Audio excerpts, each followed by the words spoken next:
There is data indicating the positive impact of social distancing. For more, let's bring in CNBC's Meg Tirrell and RBC biotech analyst Kenneth MacKay for our weekly update. Meg? Scott, thank you so much. And Kennen, thanks for joining us again. It's your third week with us. We've been tracking your modeling, which you normally apply to biotech stocks. You're applying here to epidemiology and the virus. And there's some good news in your report this week, if you can call it that, a silver lining. Tell us what that is. Yeah, absolutely. And thank you again for having me, Meg. So good news is that cases actually are beginning to slow. The exponential growth that we're seeing in the U.S. is beginning to slow here. While the number of new cases on a day-over-day basis is actually at all-time highs, over 20,000 new cases today and yesterday, that's some of the highest that we've ever seen for any country in the world. That's actually slowing as we look at this on an exponential basis. The T-doubling time, something you heard Scott Gottlieb talked about previously, over the last 2 days is now over 5 days. The 5 days is sort of when the virus is actually doubling within the U.S. So that actually is a dramatic slowdown from what we were seeing previously, where it was around 1.7 days around 2 weeks ago. And do you attribute that to these stay-at-home measures that we've been implementing, all of this social distancing? Is that starting to work and to show up in the numbers? Absolutely. Absolutely. I think that's really the only sort of therapeutic effect we've seen anything have on sort of the slowing of this virus. Again, all sort of social distancing protocols. We've seen that in China. We've seen that in Italy. It has taken around 2 weeks in both of those geographies to begin to see that. And I think we're just beginning to see that now in the U.S., as we've all sort of been experiencing, working from home, taking dramatic steps to relax any social interactions.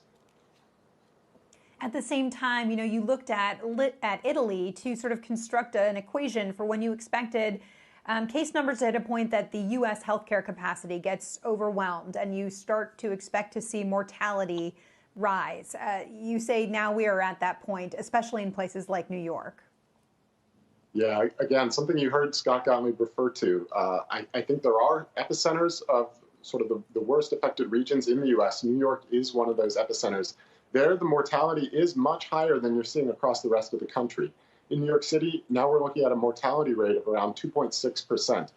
That's more than doubled over the last few days in New York City. The rest of the country is around 1.9%. And again, across the country, mortality beginning to creep up. Previously, it was around 1.2% on a nationwide basis. So I think that is the beginning of a rise in mortality as local hospital systems do begin to face capacity constraints. Obviously, dramatic work to improve that capacity in New York City. We are crossing our fingers very much that we do begin to see those effects of that increased capacity, either keeping it where it is or even hopefully bringing that mortality rate back down.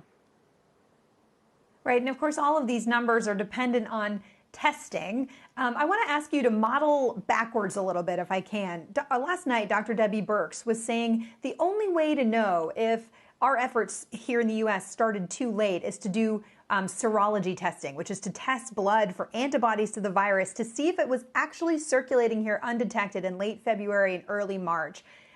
Do you expect that when they do that, we're going to see that we missed a lot of disease before we started testing?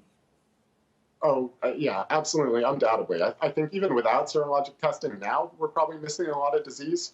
For instance, over the last 5 days, even though we've seen a really dramatic decline in the T-doubling time of this virus here, a slowing in that exponential growth, the testing has actually been flat. So our day-over-day cases are going up, but testing has really been flat for the last 5 days. It's just the higher percentage of patients who are getting tested are positive. So that's a little bit of a concern. But then to your point, modeling backwards, I think what we're going to see is the real sort of population incidence of this virus. And you've heard a lot of patients aren't having symptomology. They're not actually presenting with fever. They're not presenting with cough or very severe fatigue. They don't know that they have the virus. I think we'll also begin to identify those patients and hopefully at some point begin an understanding of whether or not we can achieve something called herd mentality, which again has been talked about on this program. Herd immunity. We're all waiting for that herd immunity. Well, the herd mentality, hopefully we're all at least agreeing to stay at home for a while. That would help. Kennen, thank you so much for being with us.